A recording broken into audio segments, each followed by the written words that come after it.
자, 사기죄는 결정적으로 편취죄입니다.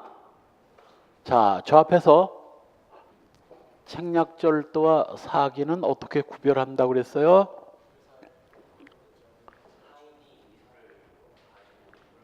처분행위를 하려고 했는지 하지 않았는지. 그래서 사기와 공갈은 둘 다 편취죄라는 점에서 구조가 비슷합니다. 사기는 기망을 수단으로 해서 상대방을 착오에 빠뜨리고 착오에 기해서 소위 처분행위를 하게 만드는 거고, 공갈은 그 수단이 기망이 아니라 폭행 협박으로 상대를 공포심에 빠뜨리고 그 공포심 때문에 처분행위를 하도록 하는 거죠. 보통 학교 근처에 불량배들이 학교 끝나고 나오는 애들 불러가지고 돈 뜯어내는 거 여러분들도 한두 번은 당해봤지? 학교 근처에서. 이게 바로 공갈이야. 그 정도를 가지고 강도라고 할 수는 없어. 은근히 협박해가지고 돈 뺏는 게 이게 공갈이라고. 요즘에서 그 수단이 기망과 폭행 협박의 차이가 있고, 요 정상적이라면 왜 남한테 돈을 주겠어? 혹시 거지한테 공짜로 주고 싶은 건 진짜 주고 싶어서 준 거고, 속아서 착오에 빠지거나 뭐 공포심에서 하고 싶지 않은 처분행위를 하는 거죠. 이걸 의사의 하자라고 합니다. 정상적인 상태가 아닌 하자 있는 상태에서 처분행위를 하게 되는 거죠.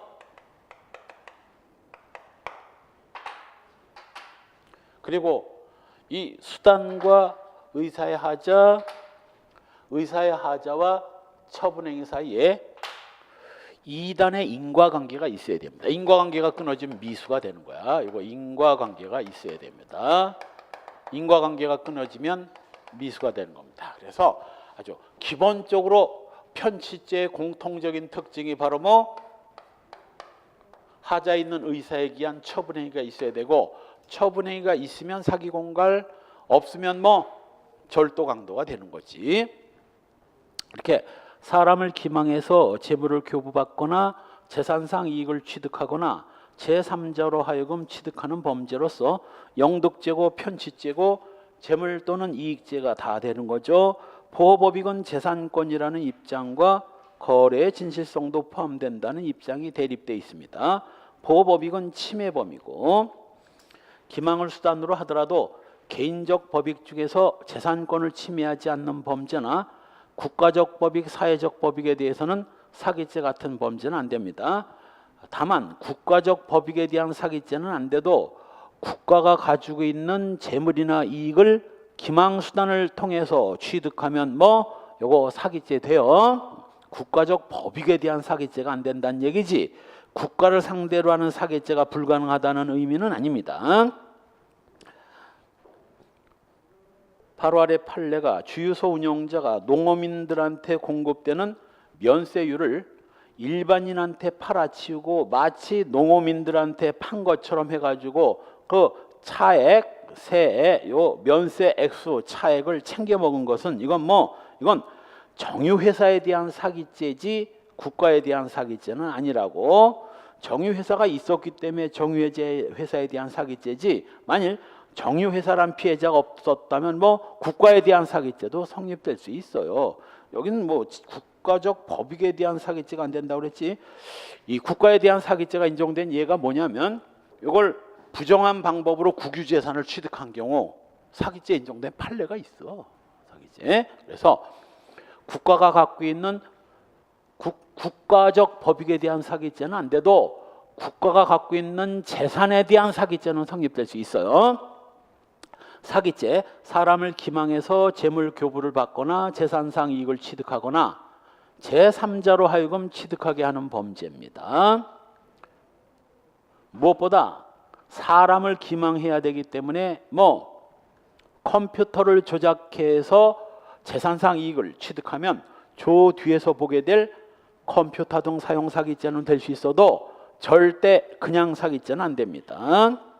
한편 바로 아래 판례, 사용이 정지되거나 사용할 수 없게 된 휴대전화를 구입한 후 대포폰으로 유통시켜서 사용되도록 하거나 유심칩 읽기를 통해서 해당 휴대전화에 문자 발송 제한을 해제하고 광고성 문자를 대량 발송하는 방법으로, 그럼 문자 하나당 20원이라 하더라도 그게 의아스러웠어.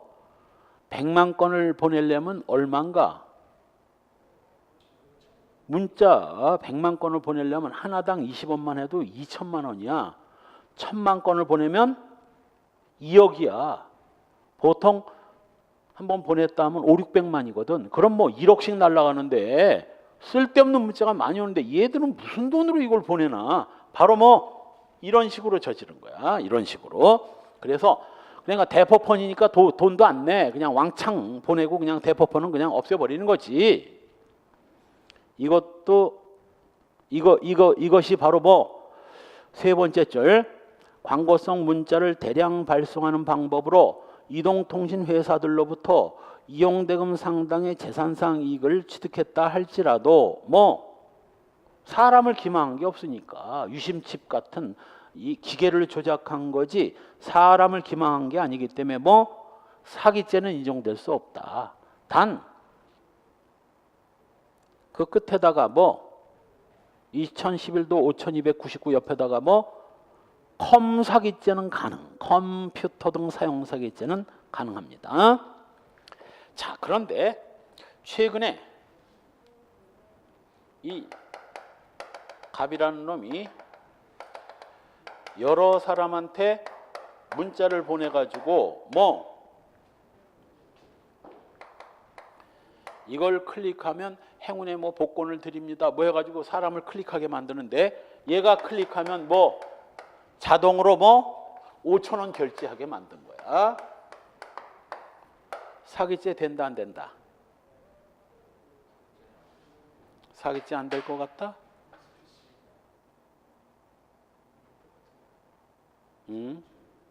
사기죄야. 왜? C가 속아가지고 뭐를 한 거야?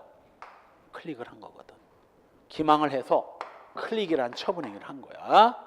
그래서 5,000원 들어가게 했으니까 이건 사람을 기망한 거 맞거든. 조금 아까 얘가 수천만 건의 대량 문자를 발송해가지고 통신회사는 대포폰이니까 누구한테 돈 다음 달에 뭐 버려버리면 되는 거거든. 대포폰이니까. 그랬다면 이건 사람을 기망한 바가 없으니까 컴사기죄가 되는데 불구하지만 이건 그럼 문자를 발송해서 요걸 찍으면 뭐 100만 원을 돌려드립니다. 이래가지고 클릭하게 만들었다면 이거 클릭 자체가 처분행위가 되는 거야. 이건 사기야. 이건 사기. 한편 이 사기죄는 사람을 기망해서 처분행위를 하도록 해야 되고 그러기 위해서는 고의가 있어야 되는데 이때 고의는 다섯 번째 줄 똑같아. 뭐 반드시 적극적 의욕이나 확정적 인식이 있어야 되는 것은 아니고 미필적 인식만 있으면 사기죄 고의 인정됩니다. 구속요건의 객체, 재물이나 이익이고 다음 페이지에 이때 재물이란 뭐 유채물 또는 관리가 가능한 동력. 한편 사기죄도 타인 소유, 타인 점유물이어야 되기 때문에 자기 점유물이라든가 자기 소유물에 대해서는 절대 사기죄라는 건 불능범이에요. 불가능합니다. 그런 경우에는 횡령죄가 성립되거나 뭐 권리행사 방해죄가 성립할 수는 있어도 사기죄라는 범죄는 절대 안 되고 또 두 번째 줄 뒷부분 절도죄, 강도죄와는 달리 동산과 부동산도 사기죄의 객체가 될 수는 있습니다. 부동산은 절도죄의 객체나 강도죄의 객체는 될 수 없다고 그랬죠. 그러나 사기죄의 객체는 될 수 있다고. 한편 무효 사유가 존재하는 약속어음 공정증서나 등기 필취지를 기재한 등기 소인을 압날한 문서 이걸 등기 필증이라고 합니다. 등기 필증. 약속어음, 지급되지 않은 부도난 약속어음, 인감증명서 다 뭐요? 재물이다 아니다? 재물이죠. 눈에 보이고 손에 잡히고 재물입니다. 그런데 그 뒤에 보험가입 사실 증명은 왜 사기죄의 객체인 재물이 될 수 없다고 했을까? 위에 열거된 약속어음 공정증서나 등기필증, 약속어음 인감증명서는 적어도 주관적 가치는 있는데 보험가입 사실증명서는 그 주관적으로도 가치가 없어. 물 한 방울하고 거의 똑같다는 거야. 이건 재산적 가치가 제로에 가깝기 때문에 그래서 재물성을 인정할 수 없는 겁니다. 한편 불법 원인 급여물도 엄연히 뭐 재물입니다. 재산상 이익이란 재산적으로 이익이 되는 거죠. 적극적으로 권리가 증가한다든가 소극적으로 의무가 감소하는 거 다 포함됩니다. 영구적 이익이건 일시적 이익이건 묻지 않고. 판례 정리. 재산상 이익을 취득해서 사기죄가 인정된 판례, 연대 보증인으로 서명하게 한 거.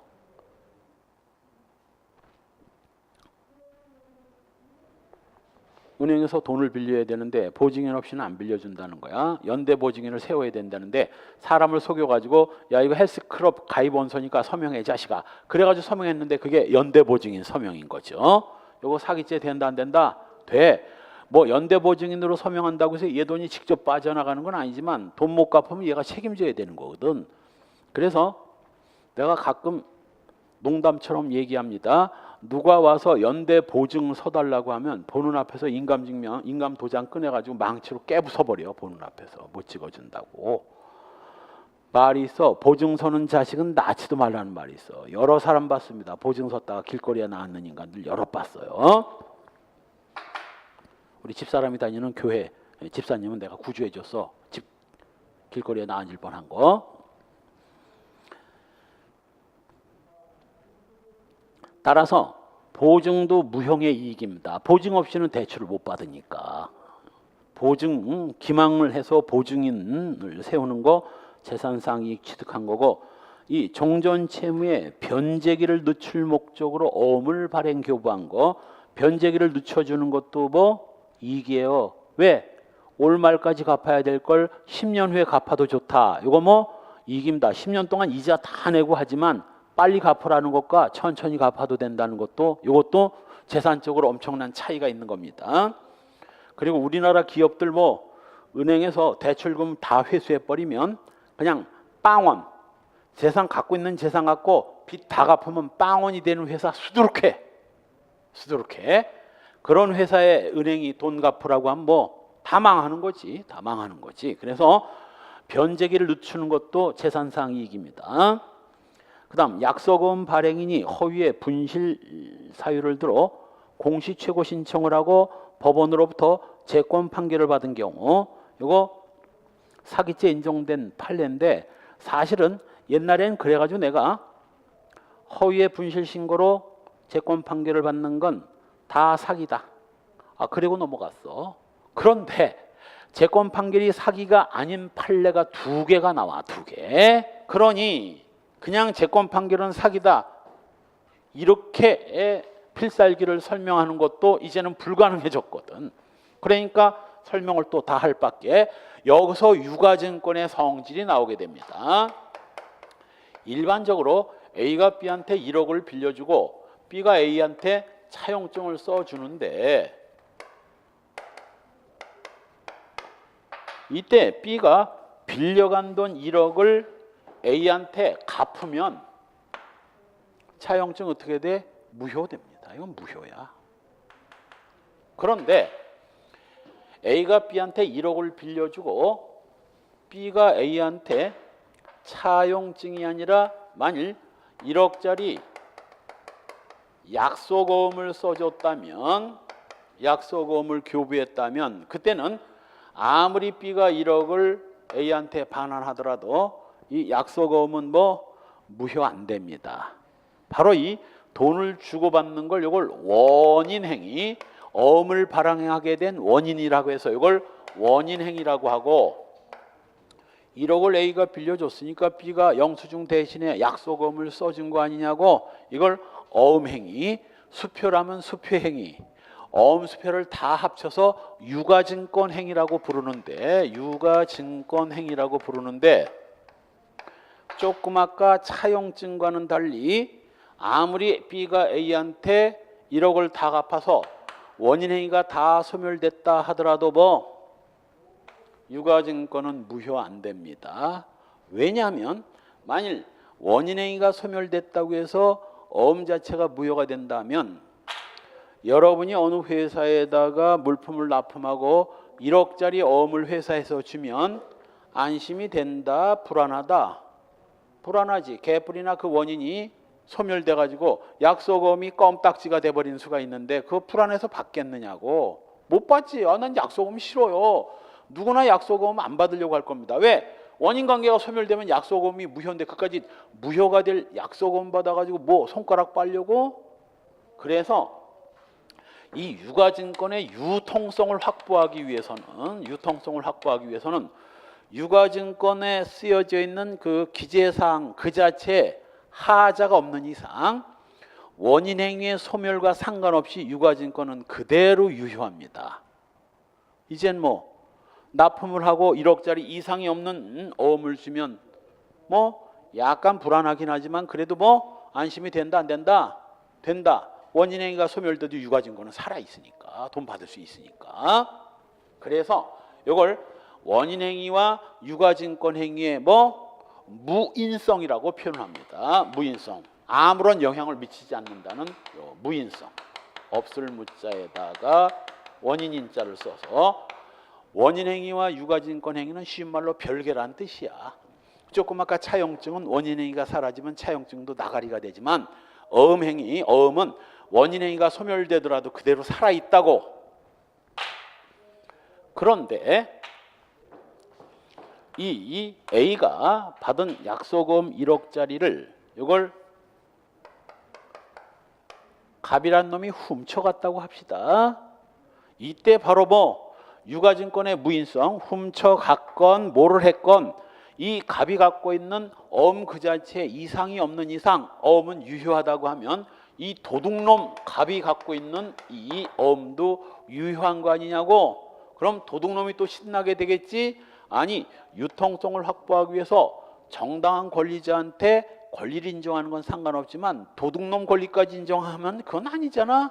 여기서 바로 뭐 이 나쁜 자식들이 갖고 있는 어음의 유효성을 사라지게 만드는 게 그게 재권 판결입니다. 바로 이 유가증권의 특징이 뭐라고 그랬어? 단순한 종이 쪼가리가 아니라 1억을 받아낼 수 있는 권리가 녹아 들어가 있다고 그랬죠. 바로 이때 유가증권에 들어가 있는 이 권리를 삭제해버리는 요거 삭제할 제자에다가 권리권자를 써서 재권 판결, 즉 A가 법원에다가 분실 신고를 하는 거야. 나 어음 잃어버렸어요. 그러면 이제 법원에서는 뭐 공시최고를 합니다. 공시최고란 지금 A라는 사람이 어음을 잃어버렸다고 하는데 혹시 이 어음을 갖고 있는 사람 중에 정당한 권리자가 있다면 나서라.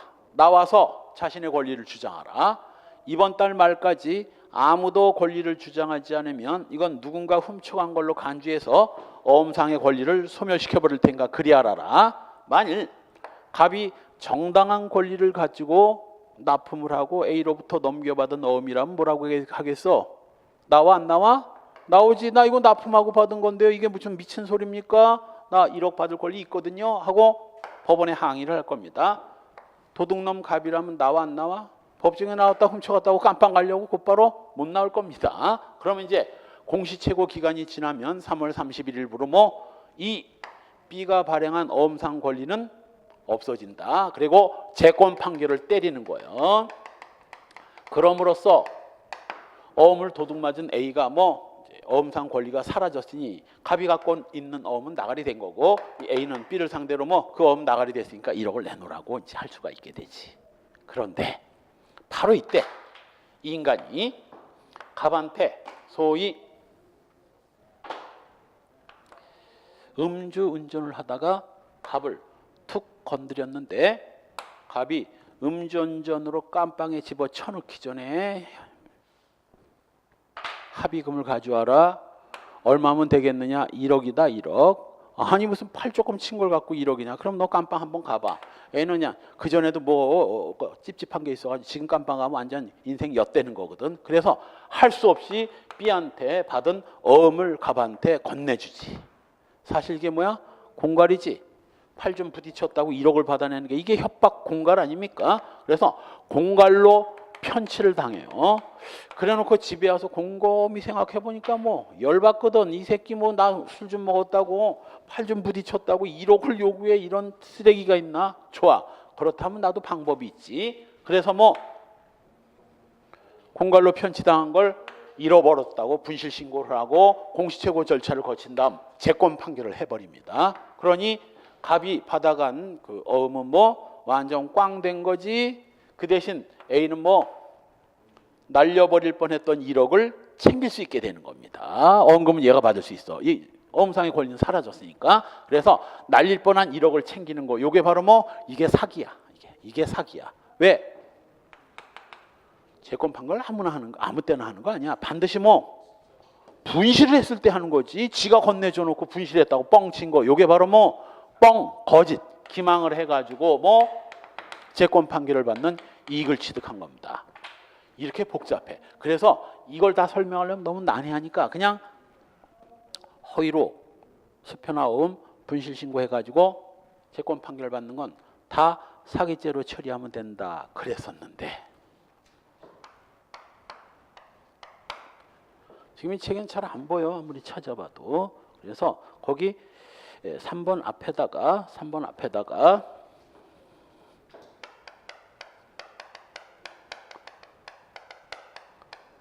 골프장 승인 대가로 회사에서 골프장 승인 대가로 지방자치단체 지자체에 기부 형식으로 제공한 뭐 어음. 요거는 허위의 분실 신고를 하고 재권 판결을 받아도 요거는 사기죄 안 됩니다. 왜 안 되냐면 자 지금 A란 놈이 여기 인천 시장한테 가서 인천시 외곽에 있는 그 빈 땅 요거 골프장을 만들게 해달라고 막 인천시 그 대도시 주변에 있는 골프장이면 완전히 대박이지. 그래서 골프장 승인을 절대 안 내주는데 이때 이 A가 인천 같은 경우는 지금 뭐 워낙 큰 도시고 돈이 남아 돌고 하니까 세금 거두면 저 지방에 가면 이제 저기 저 전라남도 순천도 좀 크지. 전라남도 곡성 뭐 이런 데 가면 가난한 군 아닙니까? 그런데 돈이 없거든. 그래서 내가 골프장만 승인해주면 개인적으로 돈을 주면 뭐 뇌물이지. 개인적으로 시장한테 돈 주면 뇌물이고 내가 골프장 승인만 내주면 곡성군에다가 10억을 기부하겠다. 그냥 곡성군에 지금 월급 줄 돈도 없고 죽겠는데 승인해주면 10억을 줘? 그럼 이제 10억 갖고 월급 주고 웬만큼 살아날 것 같거든. 그래서 뭐 곡성군수가 개인적으로 돈을 챙기면 그건 뇌물이고 아예 공식적으로 곡성군에다가 기부를 한 거야. 10억짜리 어음을. 되겠어 안 되겠어? 골프장 승인을 팔아먹은 것밖에 더 됩니까? 곡성군이. 이건 안 되지. 승인 요건도 아닌데 소위 돈 받고 팔아먹은 거 아니냐고. 개인이 안 받아서 그렇지 곡성군이 받은 거 아니냐고. 결국은 그렇다면 이 어음은 처음부터 원천적으로 무효인 것이고 처음부터 무효라면 이 어음상 권리는 없었던 것이고 어음상 권리가 없는데 무슨 재권을 하느냐고. 어음상 권리가 없는데 뭘 삭제래. 권리가 살아 있어야 삭제를 하지. 이거 사기죄 안 됩니다. 또 하나가 지급 제시 기일이 경과한 어음. 지급 제시일이 경과된 어음이란 이 어음상 어음과 수표가 다른 점이 그거야. 수표는 그냥 아무 때나 가서 내 수표금 주세요 그러면 줘야 되는 거고 어음은 지급일자가 있어. 지금 약속어음을 발행하면 보통 뭐 4월이나 6월 말 정도 됩니다. 3, 4개월 텀으로 발행하거든. 그럼 이제 갖고 있다가 3개월 후에 그 어음에 쓰여져 있는 은행에 가서 3억 원 내놓으세요. 그러면 어음을 발행한 예금 계좌에서 3억을 뽑아가지고 어음 갖고 온 사람한테 주는 거거든. 근데 어음 계좌에서 예금을 뽑으려고 그랬더니 뭐 3억은커녕 갭코나 3,000원도 없어. 그러면 소위 말하는 뭐 부도야. 그래서 지급재시기일이 경과됐다라는 건 뭐 부도가 났다는 거야. 지급재시기일이 왜 경과해? 돈이 없어서. 돈이 있으면 그날 지급했을 텐데. 그래서 이 어음은 이미 뭐 부도가 난 거고, 부도가 났다는 건 뭐 어음상 권리는 나가리 됐다는 뜻입니다. 어음이 부도가 났으니 어음이 무효가 된 것이고, 이게 무효니까 이미 어음상 권리는 나가리 된 거고, 이미 어음상 권리가 사라졌는데 뭘 또 사라져. 그래서 딱 두 개. 원리를 깨닫고 일단 요 둘을 제외한 나머지는 다 여러 개가 있어. 자기합수표, 어음, 뭐 여러 가지, 당자수표 여러 가지가 있는데, 하여간 허위의 분실 신고를 하고 채권 판결을 받으면 다 사기죄인데, 뭐만은 골프장 승인 대가로 지불한 어음과 뭐 지급 제시기일이 경과된 부도난 어음, 이거는 다 무효이기 때문에 사라질 권리가 없어서 사기죄가 안 돼. 불능범유다. 메모해 두세요. 메모해 두세요. 요걸 뺀 나머지는 허위의 분실 신고는 무조건 사기죄입니다. 분실 신고로 채권 판결을 받으면 사기죄예요. 그다음 금품 등을 받을 것을 전제로 성행위를 하는 부녀를 기망해서 성행위 대가 지급을 면한 경우, 자 이게 이제 여고생이었지. 여고 2학년생인가였는데 이미 얘는 성겸이 있어. 그리고 얘가 얘한테 오늘 밤 나하고 자면은 50만 원을 주겠다. B녀는 A가 원하는 게 뭐라는 걸 알아요? 몰라요? 알지? 설마 A가 자자고 그냥 껴안고 자는 걸 말하는 거겠어? 뭐 하자는 거야? 성매매를 하자는 거 아니야? 50만 원 줄 테니까. 그래서 잔 거야. 근데 추접한 놈들 많아. 흔히 말하는 영계 여고생을 데리고 잤으면 주기로 약속한 돈은 줘야지. 50만 원 안 주고 아침에 도망쳐버립니다. 이 새끼 찌질하게. 이거 뭐야? 사기죄야. 뭘 사기친 거야? 이때 B녀와의 성관계가 재산상 이익이 아니라 주기로 약속한 50만 원 안 준 게 그게 재산상 이익입니다. 성행위는 재물은 당연히 아니고, 성행위가 뭐 눈에 보이나? 재산상 이익도 될 수 없어요. 왜냐하면 성행위가 재산상 이익이라면 성관계 한 번에 얼마야? 국가가 공식적으로 성관계가 얼마라고 뭐 공인하는 꼴이 되는 거야. 성매매가 얼마라는 걸 공인하는 꼴이 됩니다. 그래서 성관계 그 자체는 재물은 당연히 아니고 재산상 이익도 될 수 없어. 권리도 아니고 의무의 감소도 아니기 때문에 재물도 아니고 재산상 이익도 아닙니다. 성관계 그 자체는 재물도 아니고 재산상 이익도 아니야. 단 성행위 대가로 지불하기로 약속한 50만 원 요거 안 내고 도망간 게 요게 재산상 이익의 사기죄가 되는 겁니다. 단 뇌물은 돼. 재산상 이익은 안 돼도 뇌물은 돼. 뇌물은 됩니다.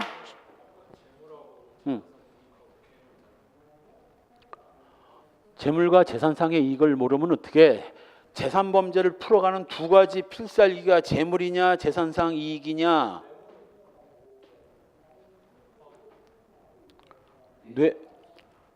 뇌물은 재산 범죄가 아니기 때문이야.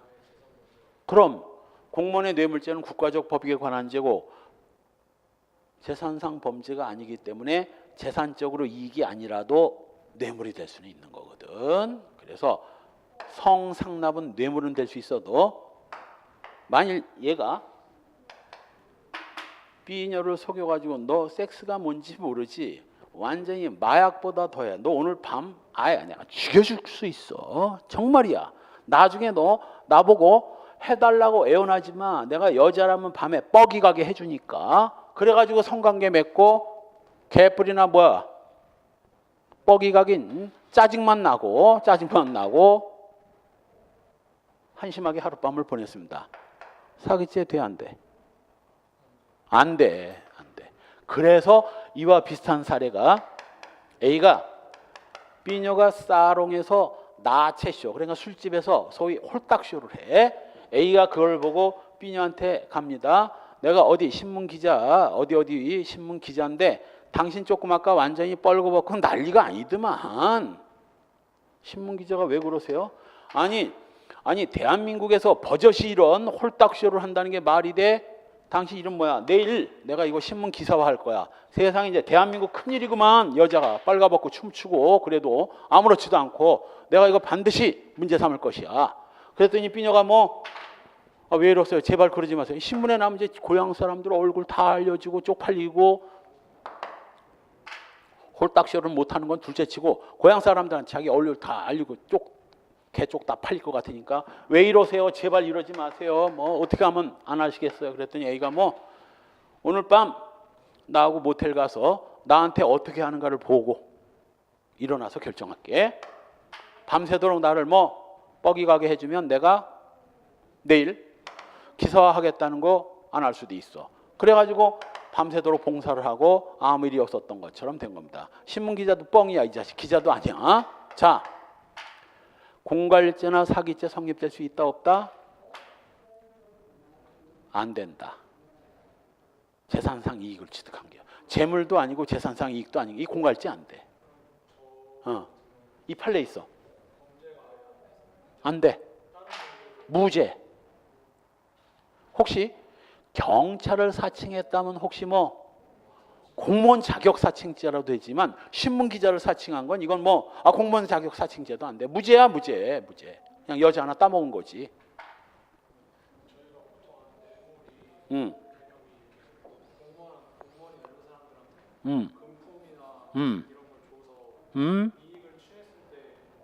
그 뇌물의 대부분이 재물이나 재산상 이익이지만 사회적 인격적 지위를 유리하게 해주는 것 다 포함이야. 바로요 무형의 섹스도 바로 뇌물이 될 수 있어. 그래서 뇌물이라고 해서 꼭 재물이나 재산상 이익만 뇌물이 되는 거 아니야. 그래서 중요한 겁니다. 그리고 애당초 뇌물은 재산적 범죄가 아니기 때문에 재물이나 이익이 아니어도 될 수 있어요.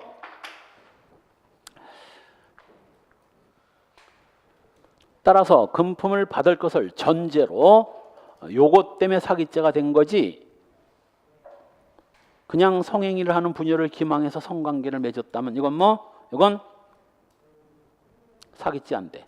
그렇다면 자 A가 가끔 신문에 나오는 놈들입니다. 자기가 해외 유학파니 우리나라 최고의 대학을 나왔다느니 자기가 지금 판사를 하는데 연수비가 필요하다는 등 여자를 속여가지고 돈을 받으면 그건 뭐지만 사기죄지만 여자를 속여가지고 결혼하자 하면서 흔한 말로 막말로 여자 데리고 돌아다니면서 여러 여자를 따먹었다면 요거 사기죄 돼 안 돼? 안 돼. 옛날에는 그게 뭐가 될 수는 있어도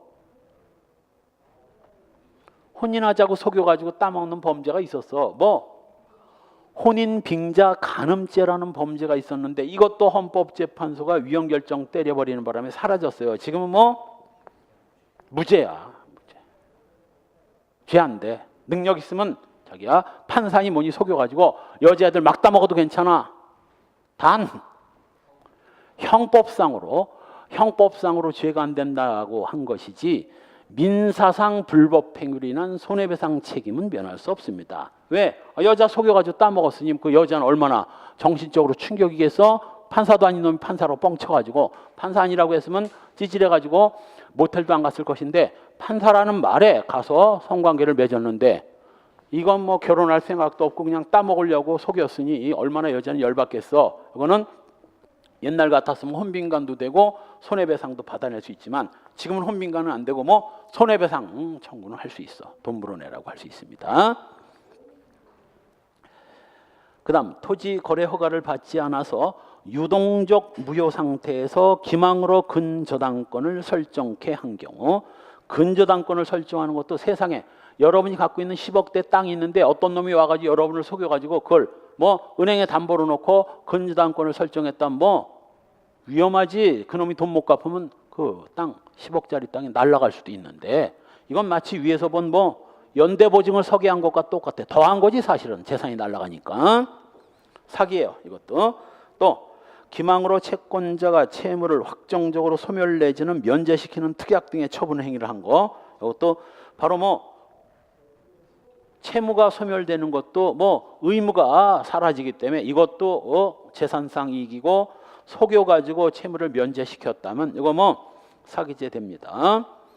똑같이 기망으로 경제적 이익을 기대할 수 있는 자금 운용 권한과 지위를 취득했다면 역시 사기고요. 그러나 다음 페이지에 재산상 이익을 취득할 수 없기 때문에 사기죄가 부정된 경우 한자 판독 능력이 없는 자에게 백미, 쌀, 100가마를 변제하겠다고 말하면서 10가마의 백미 보관증을 100가마의 보관증이라고 속여서 교부한 경우, 자, 아니 보관증이 10가마라고 써 있다 하더라도 빌려간 게 100가마라면 뭐 100가마 갚아야 돼.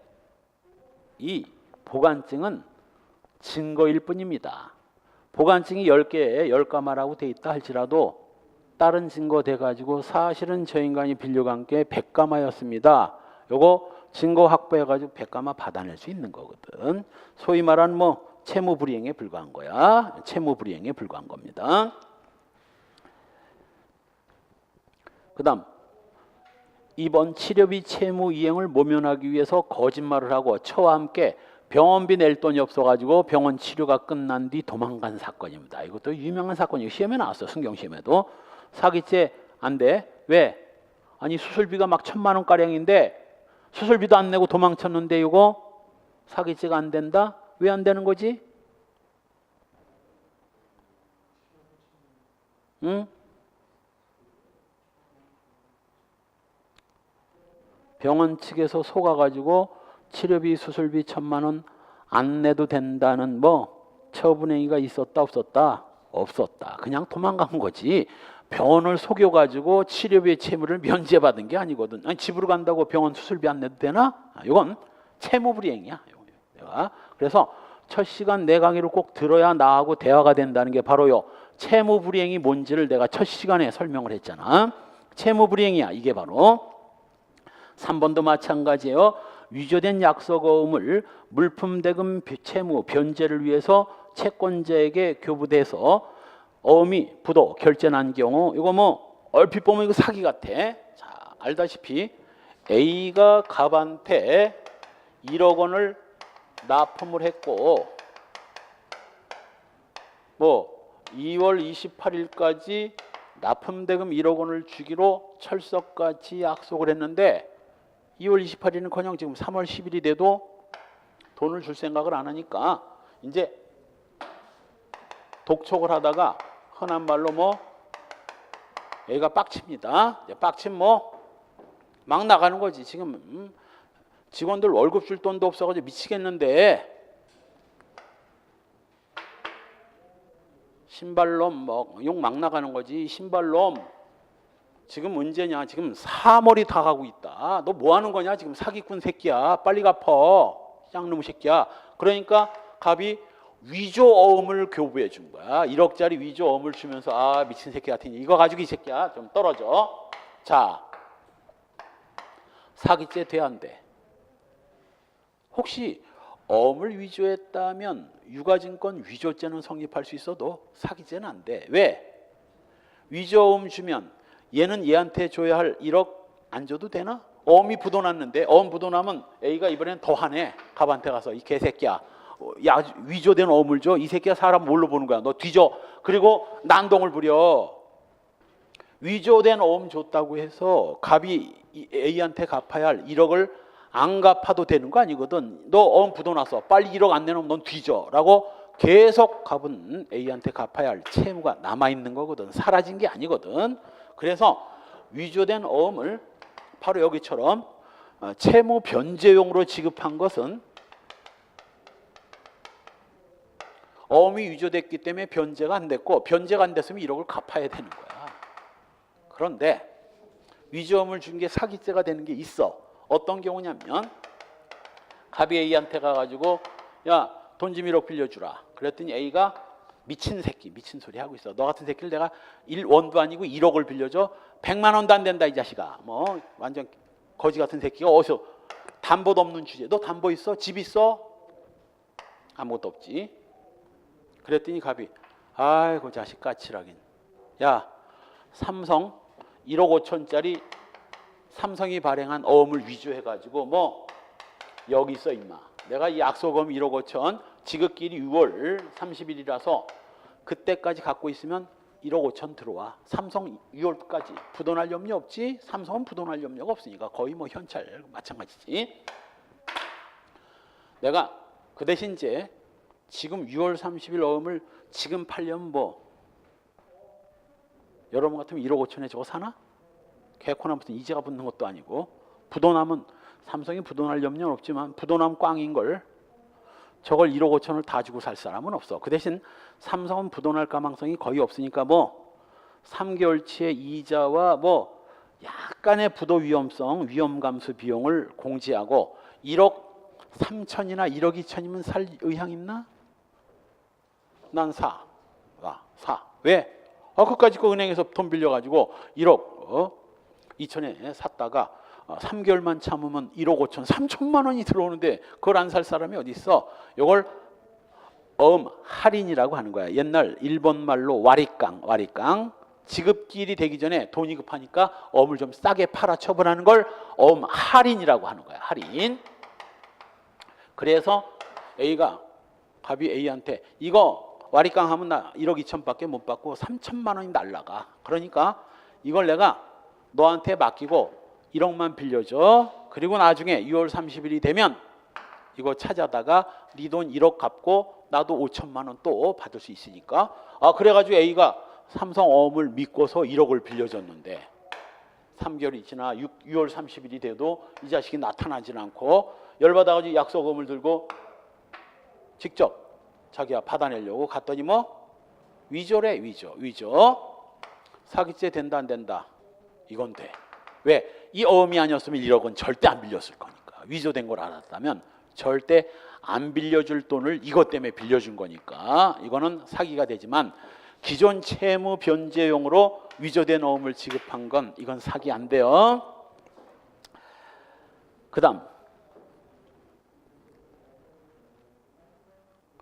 법원을 기망해서 부재자의 재산관리인으로 선임된 경우 이것도 왜 사기가 안 되냐면 혹시 이제 주변에 친척 중에 고모나 누가 혼자 살다가 뭐 수십억대 재산을 남기고 행방불명이 됐어. 아프리카로 여행 간다더니 연락이 끊겼어.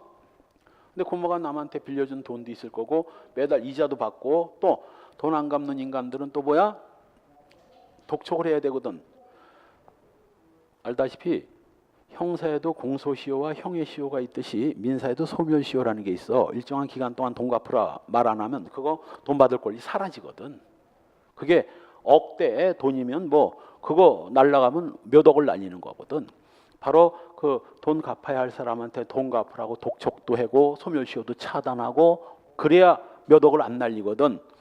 그때 바로 법원이 그 사람 재산을 잘 관리할 사람을 주로 이제 친척 중에서 친척이 정 없으면 일반 뭐 변호사나 이런 사람을 재산관리인으로 뽑아주고 그 사람으로 하여금 고모 재산을 관리하게 합니다.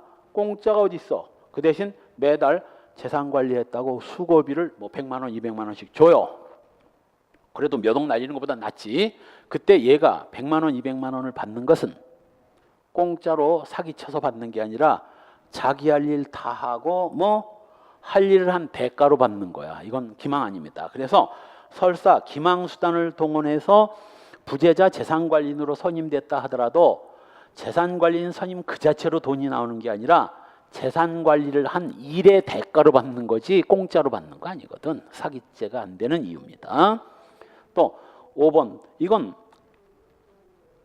3번과 똑같은 논리입니다. 채권자에 대한 채무이행으로 존재하지도 않는 허위 채권을 양도한 경우 바로요 위조업 양도하듯이 갑이 하도 A가 돈 갚으라고 하니까 야 내가 을한테 1억 받을 거 있거든. 그거 네가 대신 받아가자. 됐냐? 그럼 됐냐? 납품대금 1억이랑 퉁치면 되겠지?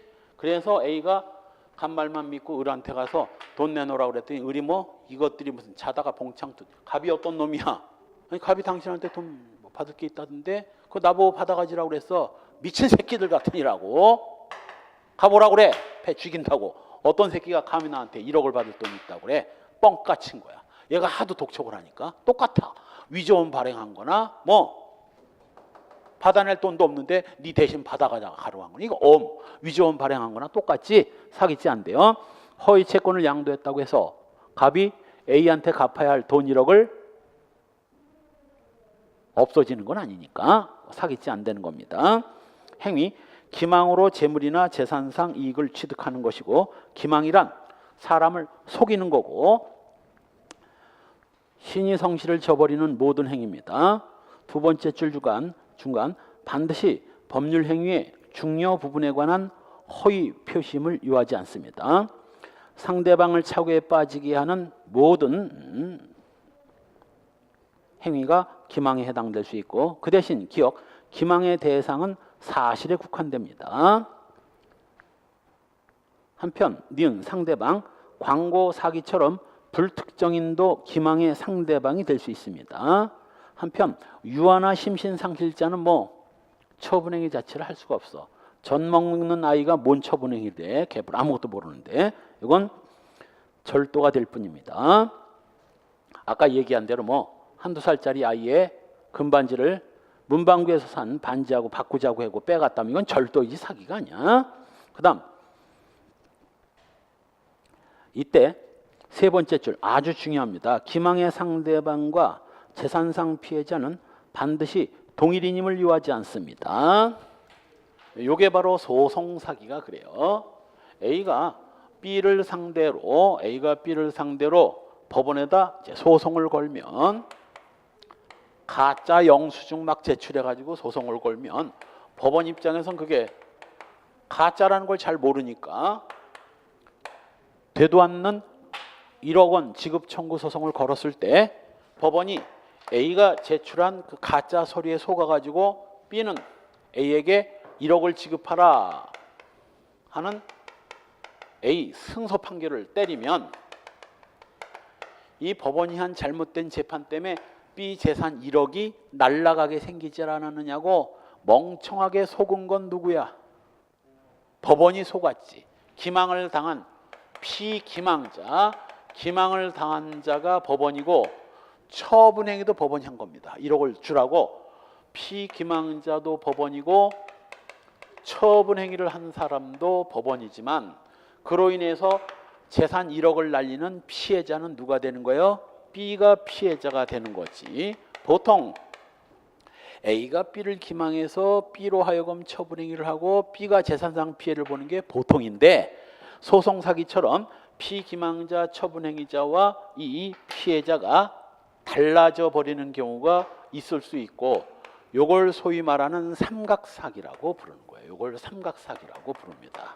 그래서 정작 피기망자와 처분행위자 그리고 재산상 피해자가 불일치하는 경우를 이걸 삼각사기라고 하고 요거 저 앞에서 친족상도례 볼 때 잠깐 봤어요. 이때 친족상도례는 누구하고 누구 사이에 A하고 B 사이에 A하고 법원 사이에 A하고 B 사이에 친족 관계가 있어야 친족상도례가 적용되는 겁니다.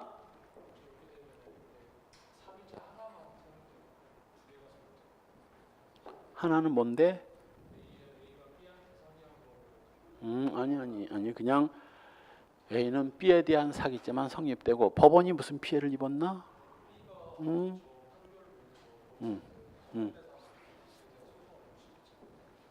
그렇진 않아. 혹시 법원이 고의로 그랬다거나 그랬으면 모를까 법원이 재판 잘못했다고 해서 법원이 손해배상을 해주고 그런 일은 없습니다. 그런 일은 없어. 그 대신 이제 뭐 1심 법원 판결에 불만 있으면 2심, 3심까지 가서 뭐 상소를 해서 다퉈볼 수는 있지. 근데 확정이 되면 뭐야? 확정이 되면 끝나는 거야. 확정이 되면. 그 대신 이제 재심이라는 건 있습니다. 완전히 새로운 증거가 발견되면 다시 재심을 해가지고 이걸 깨버릴 수는 있어요. 1심 재심을 시작하면 2심 3심 할 수 있고 2심 재심이 열리면 상고만 한 번 할 수 있고 3심 재심이 열리면 그걸로 끝이고 재심도 신급별로 각자 따로따로 있거든. 따로따로 할 수 있거든. 피해자와 가해자 사이에만 사기죄가 되는 거고 법원은 그냥 피기망자와 처분행위자일 뿐입니다. 시험에 제법 많이 나오는 게 뭐 피기망자와 처분행위자는 일치할 필요가 없다. OX 피기망자와 처분행위자는 일치할 필요가 없다. 이렇게 나온 적이 있어. 순경 시험의 예문으로 X야. 피기망자와 처분행위자는 일치해야 돼. 이게 끊어지면 인과관계가 끊어져. 그 다음 피기망자와 피해자는 일치할 필요 없다. OX 그건 O야. 피해자와 피기망자, 피해자와 처분행위자는 일치할 필요 없습니다. 그러나 피기망자와 처분행위자는 반드시 일치해야 돼. 저게 끊어지면 인과관계가 끊어지는 거예요. 한편 정도 이때 기망은 경험칙상 사람을 착오에 빠뜨릴 수 있을 정도는 돼야 되고 한마디로 상대방도 금방 눈치챌 수 있는 뭐 거짓말은 제외됩니다. 뭐라고? 내가 여러분들 합격만 하면 1억씩 주겠다. 빤히 거짓말이라는 걸 알지. 내가 갖고 있는 재산이 1억이 안 되는데 1억을 어떻게 줘? 이건 농담 따먹기라는 걸 여러분도 알잖아. 이런 누가 봐도 금방 알 수 있는 거짓말은 이건 사기가 안 됩니다. 여기서 대표적인 게 바로 뭐 그 진위를 쉽게 할 수 있는 거짓말. 이게 바로 이 상인의 과대 광고가 대표적이야. 상인의 과대 광고. 자, 장사꾼이 이거 대한민국에서 지금 제일 싸게 파는 겁니다. 여러분 믿어 안 믿어? 아유, 이렇게 뻥치는구나 저것도. 다 알아. 그래서 상인의 귀여운 과대 광고는 이건 사기가 안 되지만 이것도 도를 지나치면 사기가 돼. 혹시 총론에서 배운 도를 지나치면 정당행위, 도를 지나치면 사기가 되는 사례 몇 개 혹시 기억나나? 총론에서. 그렇지. 녹동 다로리 골드를 만병통치약이라고 속여가지고 팔아먹은 거,